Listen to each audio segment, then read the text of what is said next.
வணக்கம். நீங்கள் இணைந்திருப்பது இலங்கையின் முதல்தர செய்தி வழங்குகிற நியூஸ் ஃபர்ஸ்டின் மதிய நேர பிரதான செய்திகளுடன். முதலில் தலைப்புச் செய்திகள். விவசாய ஆராய்ச்சி உற்பத்தி உதவியாளர் நியமனத்தில் இடம்பெற்றதாக கூறப்படும் முறைகேடு தொடர்பில் வடமாகாண சபையில் பிரஸ்தாபிப்பு. இலங்கைக்கு வருகை தந்துள்ள அமெரிக்காவின் உதவி ராஜாங்க செயலாளர் வெளிவிவகார அமைச்சருடன் பேச்சுவார்த்தை. காணாமற் போனோர் தொடர்பான முறைப்பாடுகளை விசாரணை செய்யும் ஜனாதிபதி ஆணைக்குழுவின் மட்டக்களப்பு மாவட்டத்திற்கான 3வது கட்ட அமர்வு இன்றுடன் நிறைவு. பொகவந்தலாவை சட்டவிரோதமாக மாணிக்கக்கல் அகழ்வில் ஈடுபட்டிருந்த 8 பேர் கைது. தொடர்வது விரிவான செய்திகள். நாட்டிற்கு வருகை தந்துள்ள தெற்கு மற்றும் மத்திய ஆசிய விவகாரங்களுக்கான அமெரிக்காவின் உதவி ராஜாங்க செயலாளர் நிஷா பிஸ்வால் வெளிவிவகார அமைச்சர் மங்கள சமரவீரவை சந்தித்துள்ளார். நிஷா பிஸ்வால் இலங்கைக்கு விஜயம் மேற்கொண்டுள்ள 3வது சந்தர்ப்பம் இதுவாகும். வெளிவிவகார அமைச்சர் மங்கள சமரவீர இன்று காலை கடமைகளை பொறுப்பேற்றதன் பின்னர் முதலாவது வெளிநாட்டு ராஜதந்திரியாக நிஷா பிஸ்வாலை சந்தித்துள்ளார். இருதரப்பு உறவுகளை மேம்படுத்துவது தொடர்பிலும் தெற்காசிய பிராந்தியத்தின் அபிவிருத்திக்காக இலங்கையின் பங்களிப்பை அதிகளவில் பெற்றுக் கொள்ளக்கூடிய விதம் தொடர்பிலும் இதன்போது கலந்துரையாடப்பட்டுள்ளன. நிஷா பிஸ்வால் இன்று காலை நாட்டை வந்தடைந்ததுடன் தனது உத்தியோகபூர்வ விஜயத்தின் போது ஜனாதிபதி மற்றும் பிரதமரையும் சந்திக்க உள்ளார். இலங்கைக்கான விஜயத்தை நிறைவு செய்ததன் பின்னர் நாளைய தினம் நிஷா பிஸ்வால் இந்திய தலைநகர் புதுடில்லிக்கு பயணமாக உள்ளமை குறிப்பிடத்தக்கதாகும்.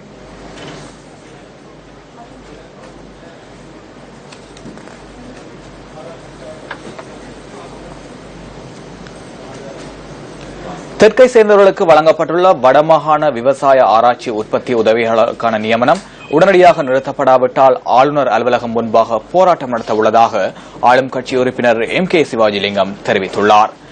இது தொடர்பான விவரங்களை தொடரும் செய்திகளில் எதிர்பாருங்கள். காணாமற் போனோர் தொடர்பான முறைப்பாடுகளை விசாரணை செய்யும் ஜனாதிபதி ஆணைக்குழுவின் மட்டக்களப்பு மாவட்டத்திற்கான 3ஆம் கட்ட அமர்வு இன்றுடன் நிறைவடைகின்றது.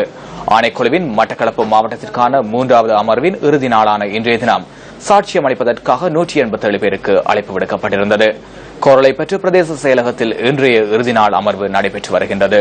இன்று பிற்பகல் 3 மணி வரை மக்களின் சாட்சியங்களை பதிவு செய்வதற்கும் புதிய முறைப்பாடுகளை ஏற்றுக்கொள்வதற்கும் ஆணைக்குழு திட்டமிட்டுள்ளது.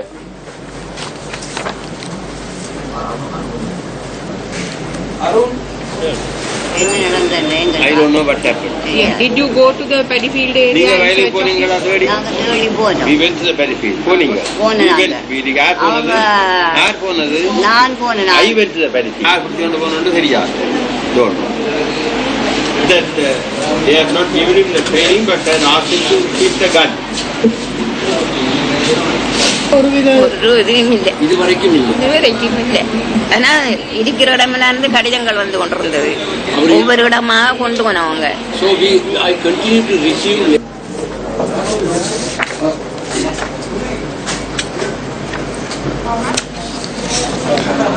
தெற்கை சேர்ந்தவர்களுக்கு வழங்கப்பட்டுள்ள வடமாகாண விவசாய ஆராய்ச்சி உற்பத்தி உதவியாளர்களுக்கான நியமனம் உடனடியாக நிறுத்தப்படாவிட்டால் ஆளுநர் அலுவலகம் முன்பாக போராட்டம் நடத்தவுள்ளதாக ஆளும் கட்சி உறுப்பினர் MK சிவாஜிலிங்கம் தெரிவித்துள்ளார்.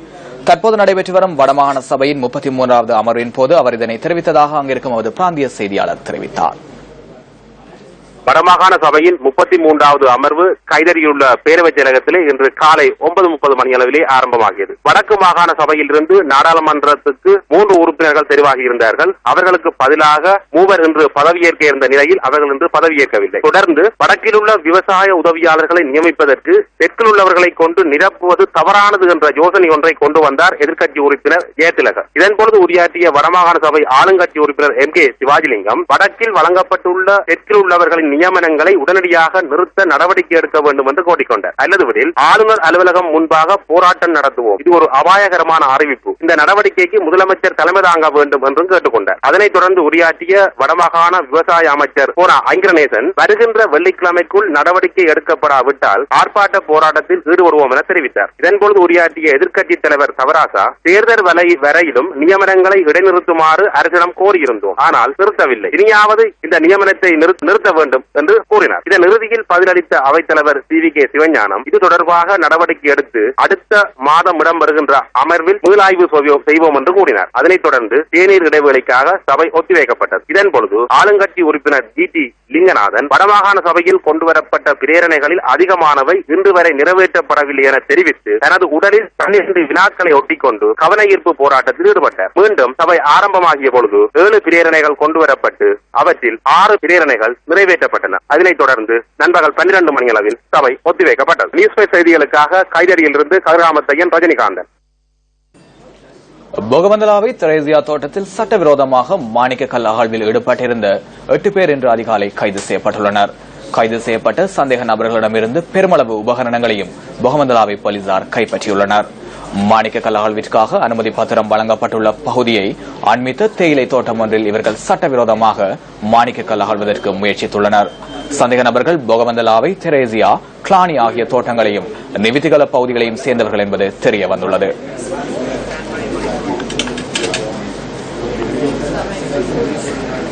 வெளிநாட்டு நாணயத்தை சட்டவிரோதமாக எடுத்துச் செல்ல முயற்சித்த ஒருவர் கட்டுநாயக்க சர்வதேச விமான நிலையத்தில் கைது செய்யப்பட்டுள்ளார்.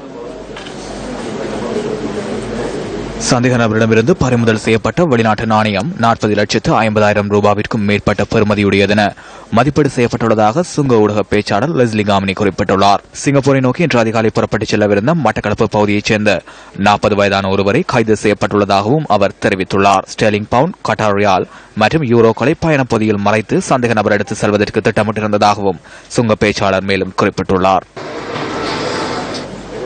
பண்டாரவளை எல்ல பிரதேசத்தின் பல்லக்கட்டுவ பிட்டபலமெரிஸ் பகுதியில் வீடொன்றின் மீது கற்பாறை ஒன்று சரிந்து விழுந்ததில் பெண் ஒருவர் காயமடைந்துள்ளார்.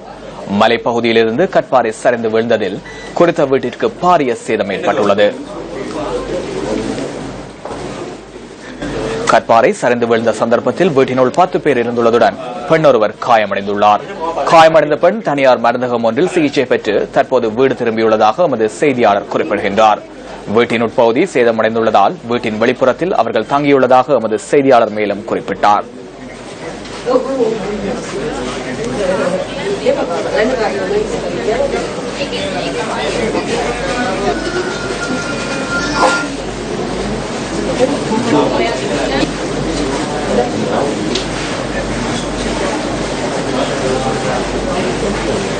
மிகிந்தலை பகுதியில் கடந்த 20ஆம் தேதி ஒருவரை கொலை செய்யப்பட்ட நபரினுடையதென சந்தேகிக்கப்படும் முச்சக்கர வண்டி மிகிந்தலை பகுதியிலிருந்து மீட்கப்பட்டுள்ளது. பொலனறுவை சுற்றுலா போலீசிற்கு அருகில் உள்ள வீடொன்றிலிருந்து இந்த முச்சக்கர வண்டி கண்டுபிடிக்கப்பட்டதாக போலீசார் தெரிவிக்கின்றனர். தனது வீட்டிற்கு அருகில் குறித்த முச்சக்கர வண்டி நிறுத்தி வைக்கப்பட்டுள்ளதாக வீட்டின் உரிமையாளர் வழங்கிய தகவலை அடுத்து போலீசார் முச்சக்கர வண்டியை கைப்பற்றியுள்ளனர். முச்சக்கர வண்டியினுள் இருந்து கொலை செய்யப்பட்டவரின் தேசிய அடையாள அட்டை மற்றும் வாகன சாரதி அனுமதி பத்திரம் என்பனவும் கண்டெடுக்கப்பட்டுள்ளன. முச்சக்கர வண்டியின் சாரதி கொலை செய்யப்பட்டிருந்ததுடன் முச்சக்கர வண்டியும் மிகிந்தலை பகலகம பகுதியில் வைத்து திருடப்பட்டிருந்தமை குறிப்பிடத்தக்கது.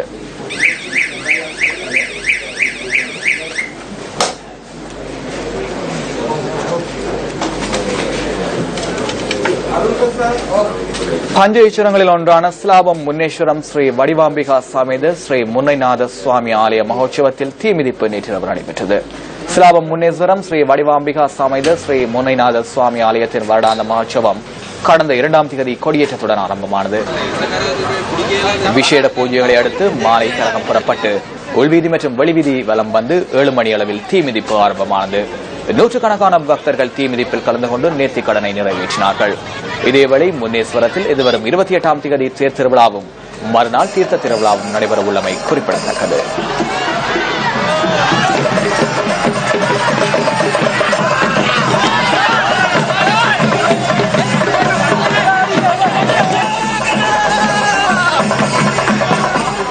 பண்டாரவணியனின் 212வது ஞாபகார்த்த நிகழ்வு வவுனியாவில் இன்று காலை நடைபெற்றது. பண்டாரவணியின் நற்பணி மன்றமும் வவுனியா நகரசபையும் இணைந்து இந்த நிகழ்வை ஏற்பாடு செய்திருந்தன. பண்டாரவணியன் 212வது ஞாபகார்த்த தினத்தையொட்டி வவுனியாவில் உள்ள பண்டாரவணியனின் சிலைக்கு மலர் மாலை அணிவிக்கப்பட்டது. வடமாகாண சுகாதார அமைச்சர் ஜனாதிபதி சட்டத்தரணி மூனா சிட்டம்பலம் புதிதாக பாராளுமன்றத்துக்கு தெரிவு செய்யப்பட்ட வன்னி உறுப்பினர்கள் என பலரும் இதில் கலந்து கொண்டிருந்தமை குறிப்பிடத்தக்கது.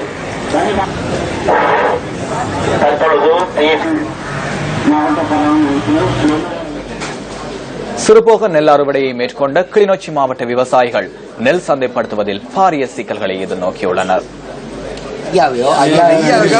கிளிநொச்சி கண்டவளை பகுதியில் கட்டுப்பாட்டு விலைக்கு நெல் கொள்வனவு இடம்பெறுகின்ற நிலையில் நெல்லை சந்தைப்படுத்த விவசாயிகள் சென்றுள்ளனர். எனினும் களஞ்சிய சாலையில் நெல்லை களஞ்சியப்படுத்துவதற்கான வசதிகள் இல்லாமையினால் நெல்லை விற்பனை செய்ய முடியாத நிலையை விவசாயிகள் எதிர்நோக்கியுள்ளனர். இந்த விவசாயிகள் கடந்த 2 நாட்களாக நெல்லை விநியோகிக்க முடியாத நிலையில் கண்டாவளை பகுதியில் காத்திருப்பதாக எமது செய்தியாளர் குறிப்பிட்டார்.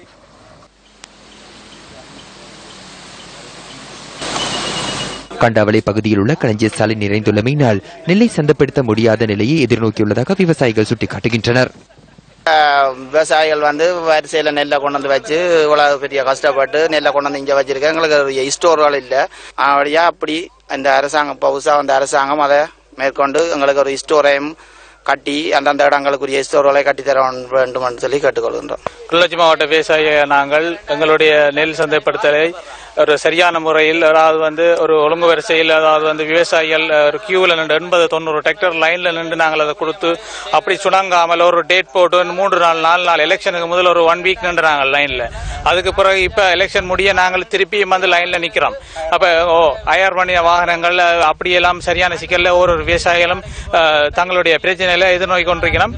எங்களுக்கு இப்போ தற்போதுள்ள பிரச்சனை ஸ்டோர் இல்லாத பிரச்சனை. நாங்கள் நெல்லை செய்ய பண்ணி அதுக்குரிய நெல்லை சந்தர்ப்படுத்துறதுக்குரிய கடைசி நேரத்தில் அதுக்குரிய பெறுமதியை நாங்கள் அடைய முடியாமல் இருக்கிறதால எங்களுக்கு வேற ஒரு ஸ்டோரை ஒழுங்குபடுத்தி இந்த லைன்ல நிக்காமல் ஒரு 10-20 டிராக்டரா ஒழுங்குபடுத்தி எடுத்தால் எங்களுக்கு பெரிய ஒரு உதவியா இருக்கும்.